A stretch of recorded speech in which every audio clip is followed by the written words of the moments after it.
Hello, good morning dear student, welcome to our channel Gayatri school Sanchore. आज अपन 12th class physics के portion में chapter number 4 विद्युत धारिता, ठीक है, इलेक्ट्रिक कैपेसिटेंस, उसके अंदर अपन बात कर रहे थे संधारित्र के बारे में। अपन ने समांतर प्लेट संधारित्र के बारे में पढ़ लिया और उस प्लेटों के मध्य पराविद्युत पदार्थ पड़ने पर उस संधारित्र की धारिता पर क्या क्या प्रभाव पड़ते हैं उनके बारे में भी अपन ने बात कर ली है, ठीक है। तो आज का अपना टॉपिक रहेगा गोलीय संधारित्र की धारिता, कैपेसिटेंस ऑफ स्फेरिकल सेल। तो अब अपने पास गोलीय संधारित्र का मतलब, अब कैपेसिटर किससे मिलकर बना होगा कि एक सेल है, दूसरी सेल या एक परत है, उसके पास में नेगेटिव चार्ज की दूसरी परत रख दी जाए तो उससे बनने वाली युक्ति को अपन क्या कहते हैं, संधारित्र कहते हैं। और प्रिंसिपल में अपन ने पढ़ा था कैसे बनता है। अब अपन बनाते हैं संधारित्र। ये एक सेल, इसके ऊपर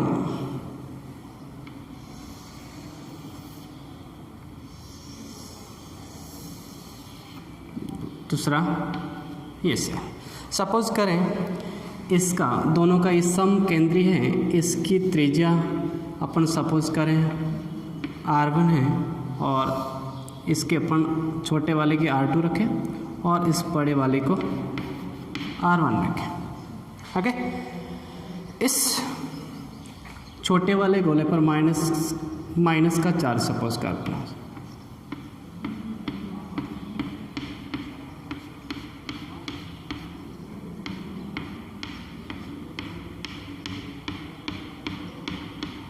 इस प्रकार हम बताएंगे। और ये चार्ज है, मान लेते हैं नेगेटिव क्यू चार्ज दिया, तो इस परत के पास में प्रेरण के कारण इसके अंदर एक विपरीत प्रकृति का आवेश उत्पन्न होगा, पॉजिटिव चार्ज।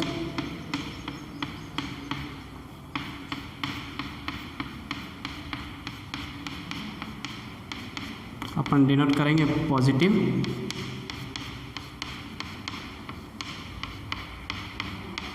like this।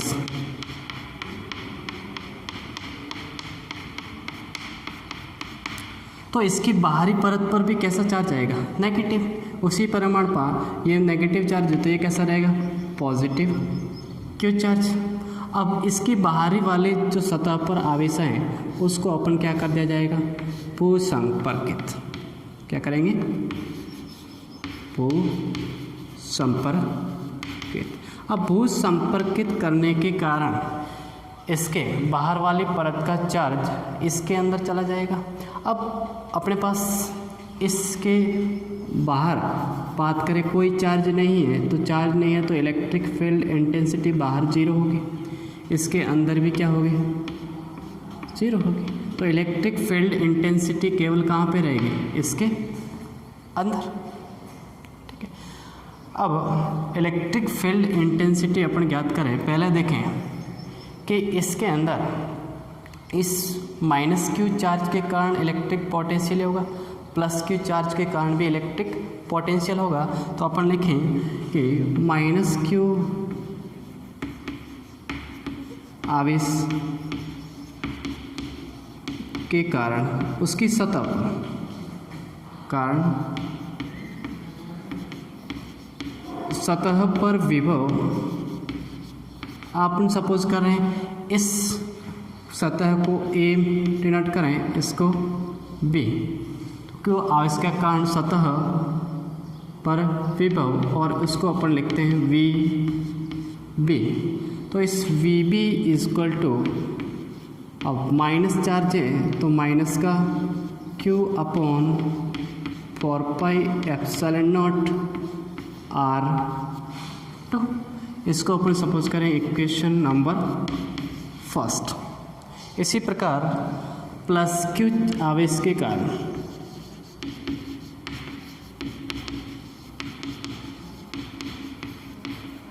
उसकी सतह पर, और इसको अपन लिखेंगे V A. Then V A equal to हो जाएगा प्लस का क्यू चार्ज है और 4 पाई एप्सिलॉन नॉट R1। इसको सपोज करिए इक्वेशन नंबर 2। तो दोनों परतों के कारण विभव होगा, तो मैं लिख सकता हूँ कुल विभव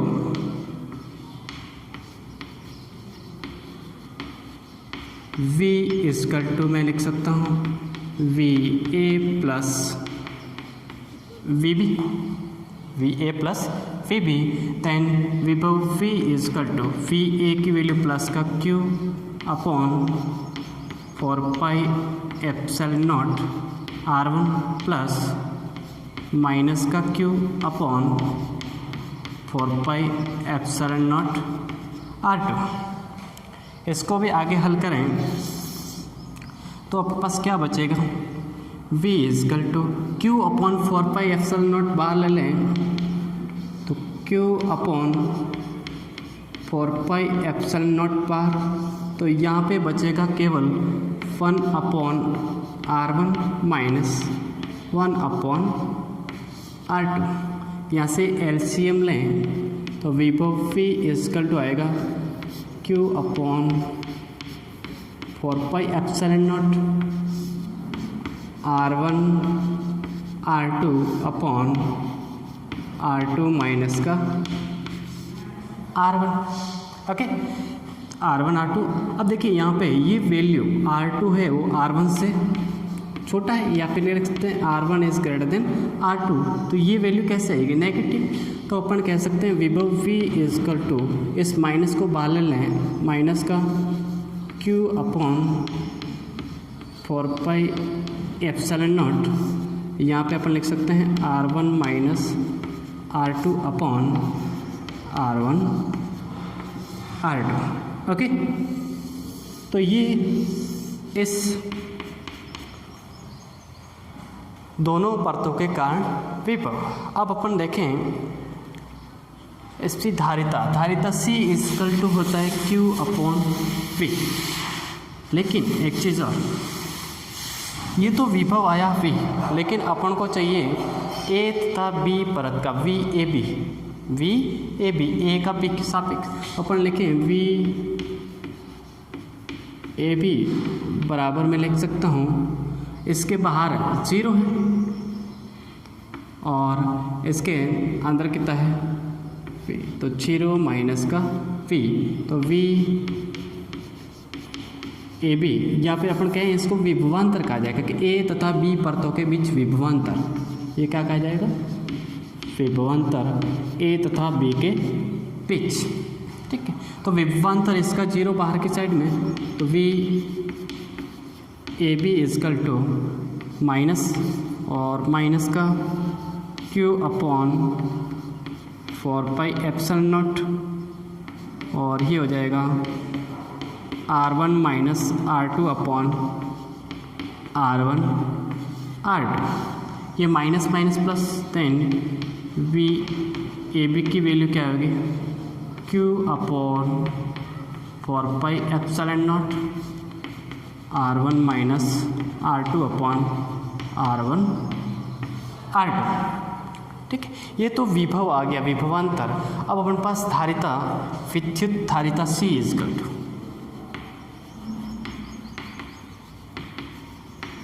धारिता C इजकल टू होता है Q अपॉन V। ठीक है, क्योंकि वैल्यू पुट आउट करें अपन ये V की, तो V यहाँ से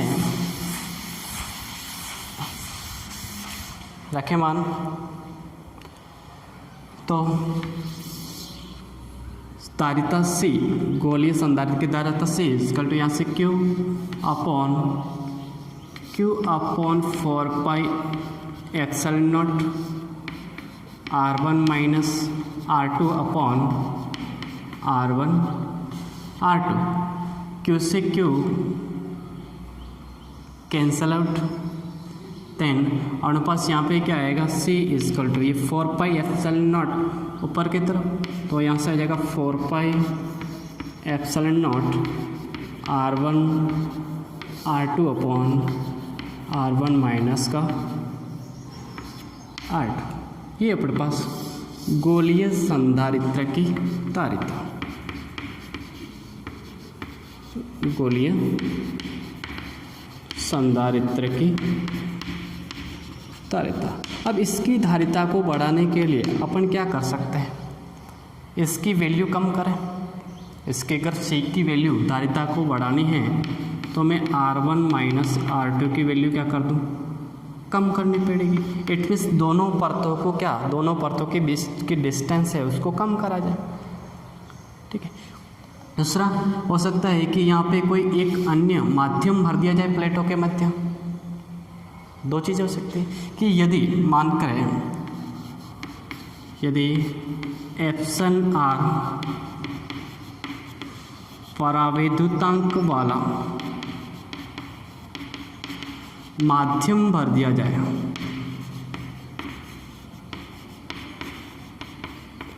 तो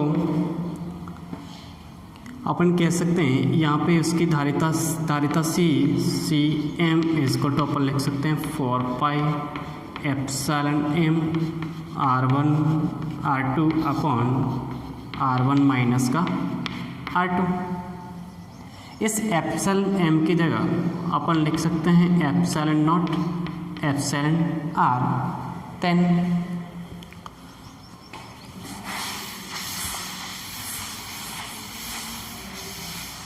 क्या होगा, इसकी जगह रखा एप्सिलॉन, ये एप्सिलॉन की जगह क्या है सी एम की धारिता मीडियम में रखने पर हो जाएगा 4 pi epsilon naught epsilon M R1 R2 upon R1 minus का R2। तो यहाँ से C माध्यम में ये हो जाएगा एप्सिलॉन R इंटू C लिख सकता हूँ। तो यहाँ पे परावैद्युतांक बराबर माध्यम में अपॉन निर्वात के विद्युत धारिता का अनुपात हो सकता है। यहाँ पे क्वेश्चन भी आ सकते हैं। ठीक है। अब देखिए अपने पास यहाँ से और आगे बढ़े, इसकी जगह C equal to 4 pi epsilon naught R1 R2 upon R1 minus R2। इसकी जगह यदि देखें मैं लिखूँ, यदि इस R2 को मैं 0 कर दूँ, क्या कर दिया जाए 0, और इस R1 को मैं लिखूँ कैपिटल R। R2 0 का मतलब यहाँ पे ये R2 0 यहाँ तक आ गए, केवल ये R बचेगा। ठीक है।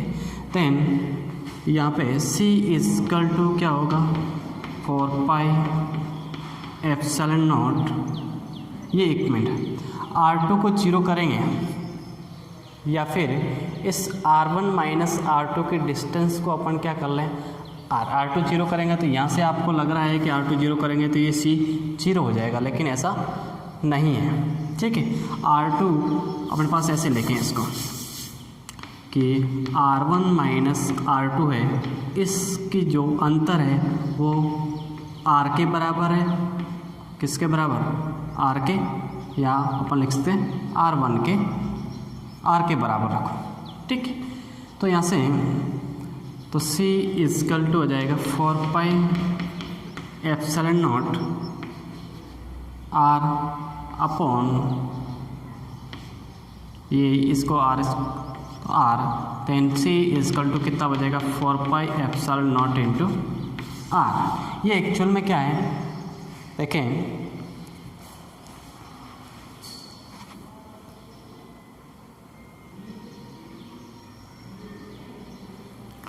हाँ, तो अगर इसको समझ में नहीं आए तो ऐसे करना है कि अपन ने क्या करा एक्चुअल में इस R2 को 0 मतलब यहाँ तक लिया है, एक पूरा माध्यम कर दिया। ठीक है।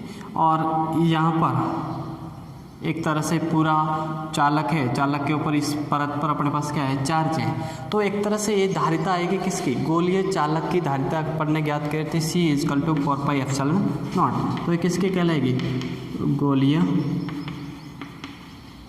चालक की धारिता। ठीक है। दूसरा यहाँ से ऐसे भी अपन समझ सकते हैं कि ये R1 R2 है, इसको अपन लगभग मान सकते हैं 4 पाई इंटू R गोले के क्षेत्रफल के बराबर मान लो, तब भी उस कंडीशन में भी अपन ऐसे ज्ञात कर सकते हैं। बहुत सारे तरीके। तो ये आगे अपने पास गोलीय संधारित्र की धारिता, ये याद रखना है। और अगर कोई एप्सिलॉन आर पराविद्युत पदार्थ पर आए तो उससे अपन क्या करेंगे, मल्टीप्लाई कर देंगे। मल्टीप्लाई करने का अर्थ क्या है कि यहाँ पर जैसे एप्सिलॉन आर पराविद्युतांक बढ़ेंगे तो धारिता क्या होगी, बढ़ेगी। ठीक है, क्योंकि उसके साथ में क्या हो रहा है, मल्टीप्लाई हो रहा है। अब अपन देखते हैं इस पर एक क्वेश्चन की बात करें। क्वेश्चन लिखते थे पहले पॉज करके।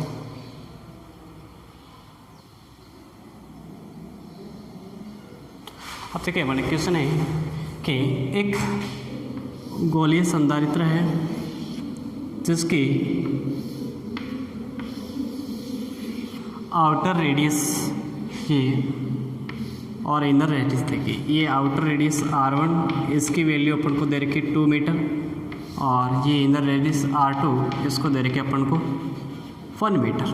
और इस संधारित्र की प्लेटों के बीच, ये गोलीय संधारित्र, इसकी प्लेटों के बीच अगर बांध करें अपन कि एप्सिलॉन R इक्वल टू 8 पराविद्युत पदार्थ, परातंत्र वाला पदार्थ भर दिया जाए तो इसकी धारिता क्या होगी। अब जानते हैं कि कैपेसिटी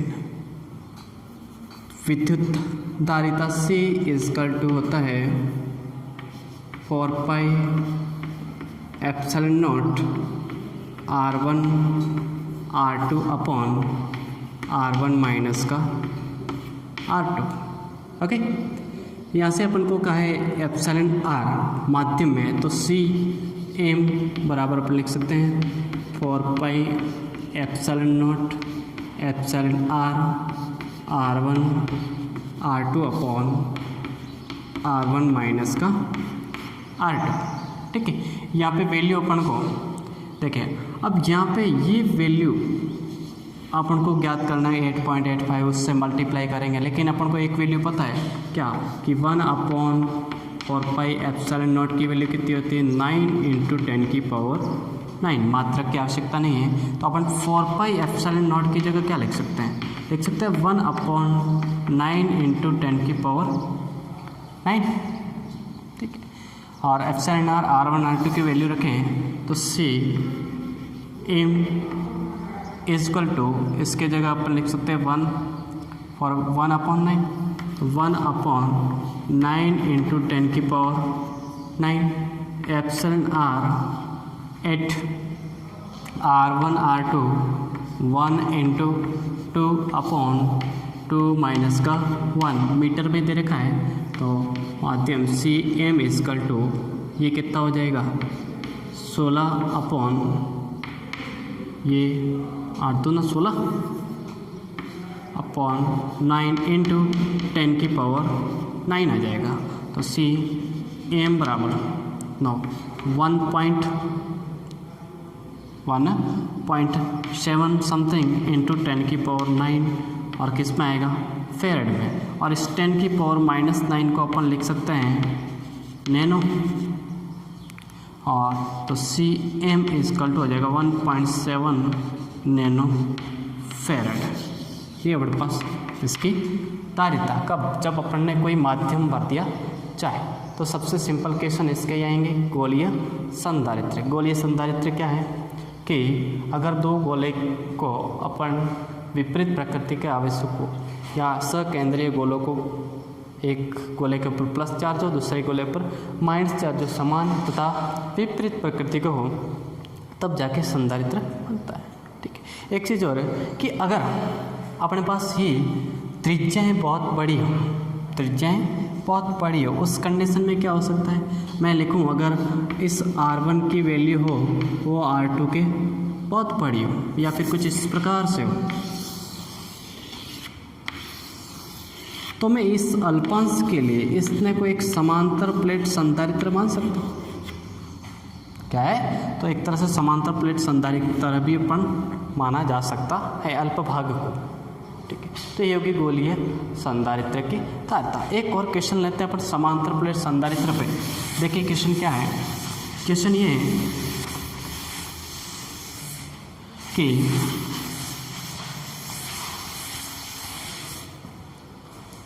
हमारे पास एक समांतर प्लेट संधारित्र ये है, इस पर प्लस का क्यू चार्ज है, इस पर माइनस का क्यू चार्ज है और दोनों के बीच की दूरी 4 सेंटीमीटर, ठीक है।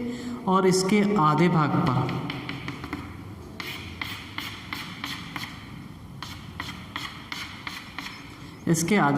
पर एप्सिलॉन r इक्वल टू 2 और इसके आधे भाग पर एप्सिलॉन r इक्वल टू 4 वाले पराविद्युत माध्यम पर दिए जाए तो इसकी धारिता क्या होगी? आप जानते हैं धारिता C इक्वल टू, अब इसका एरिया अपन मान लेते हैं 2 mm square, 2 mm square, okay. चलिए, तो अपने पास यहाँ पे ये क्या है, संधारित्र की प्लेटों के बीच अलग अलग पराविद्युत वाले माध्यम आंशिक भर दिए जाए, तब अपने पास सूत्र क्या था, संधारित्र की धारिता C equal to A epsilon naught upon क्या था T1 upon epsilon R1 plus T2 upon epsilon R2, T1 upon epsilon R1 और plus T2 upon epsilon R2। कुछ इसी प्रकार से आगे बढ़ते जाएंगे, ठीक है। तो यहाँ से C इक्वल टू A की वैल्यू, A कितने हैं, 1 mm स्क्वायर, इसको मीटर स्क्वायर में 10⁻⁻⁶ मीटर स्क्वायर। दूसरा, अब इसके आधे भाग पर क्या कहा है, इसके आधे भाग पर, तो ये कह सकता हूँ आधा भाग T इक्वल टू 2 सेंटीमीटर होगा T1 और T2 इक्वल टू कितना होगा 2 सेंटीमीटर, क्योंकि अपन को D बराबर 4 सेंटीमीटर दे रखा है, तो अपन लिख सकते हैं T1 बराबर T2 बराबर 2 सेंटीमीटर और सेंटीमीटर के 10⁻⁻² मीटर, ठीक है। एप्सिलॉन R1 इक्वल टू 2 और एप्सिलॉन R2 इक्वल टू 4, ये वैल्यू अपन को दे रखी है ये। और एप्सिलॉन नॉट की वैल्यू आप जानते हैं 8.854 इंटू 10⁻12। ये सारी वैल्यू अपन पुट आउट करें तो C इक्वल धारिता A 1 into 10⁻⁻6 epsilon not 8.85 into 10⁻⁻12 T1 2 into 10⁻⁻2 upon 2 plus 2 into 10⁻⁻2 upon 4, okay. तो C इक्वल टू ये हो जाएगा 8.85 इंटू 10⁻⁻18 अपॉन यहाँ पे 10⁻⁻2 प्लस यहाँ पे कितना बचेगा 0.5 इंटू 10⁻⁻2। तो यहाँ से C equal to 8.85 into 10⁻⁻18 upon यहाँ पर लिख सकता हूँ 1.1, ये 0.5 1.5 इंटू 10⁻⁻2, ठीक है। तो यहाँ से जो वैल्यू आएगी वो फेरेड में लगभग पिको फेरेड की वैल्यू आएगी 10⁻⁻12 या 16 ऊपर, ठीक है। तो इस प्रकार के क्वेश्चन भी आ सकते हैं अलग अलग, जैसे T/4 पर यह था, आधे भाग पर यह था, आधे भाग पर अलग अलग पराविद्युत वाले पदार्थ भर दिया जाए तो धारिता क्या होगी। तो आज अपन ने देखा गोलीय संधारित्र, ठीक है। गोलीय संधारित्र की धारिता क्या होती है और कैसे ज्ञात की जाती है, ठीक। चलिए, तो आज के लिए इतना ही काफ़ी है। आई होप आपको समझ में आया होगा, ठीक है। धन्यवाद।